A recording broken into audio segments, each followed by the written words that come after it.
Congaloosh Adventurers, and welcome to another TMR tour. I'm Stacy, and today I will be your guide on taking a flight on Disney's brand new gondola system called the Skyliner. This brand new transportation system connects 2 theme parks and 4 different resort hotels. They achieve this by having nearly 300 gondola cars on 6 miles of cable that make up the 3 separate lines, stopping at 5 different stations. Today we're going to start out from Epcot's International Gateway. The Disney Skyliner provides rare bird's-eye views of Disney World that you may have never seen before. Places like the back of Epcot's World Showcase, over roadways and waterways, and even looks into Disney's Hollywood Studios. This first leg of our journey today is the longest line on the Skyliner system.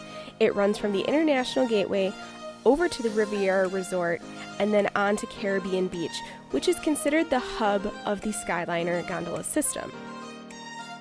Even though this is the longest leg to go from International Gateway to Caribbean Beach, we averaged a travel time of about 10 minutes, which we thought was amazing compared to the other Disney transportation options. Other transportation may leave you feeling crammed and cramped. The gondola cars hold up to 10 passengers, and we've really only ever had to ride 6 people to a car, which is more than accommodating, and it's a fun experience for everybody to enjoy together. Now that we've made it to the Riviera Resort and are flying over the Caribbean, you'll notice that we did not transfer. It's the only station that you're allowed to stay in your car and continue on to the main hub. The reason for this is because most people are headed on their way to Hollywood Studios and will have to transfer at that main hub station. As you travel the Disney Skyliner, you may notice some occasional stops.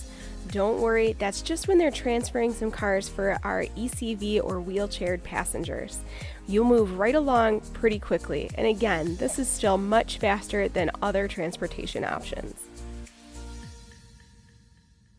Here we are at the main hub. You do have to transfer here to either go to the Art of Animation or Pop Century Resort, or, like us, today we are going to transfer over to Disney's Hollywood Studios. This last leg is real short. It's only about 5 minutes to get from the hub to Hollywood Studios, and then you're off to enjoy your day in the park. So whether you like those bird's eye views of the backsides of parks, or just the scenic views of all of the resorts, this is a really great way to get around property and maximize the time that you have visiting Walt Disney World. Thanks for joining us on this TMR tour. Subscribe for more vacation tips. Feel free to leave comments below with the things that you want to learn more about. For more Disney facts and our blog, check out TMR Tours over on Facebook. See you on another adventure from around the world. Congaloosh.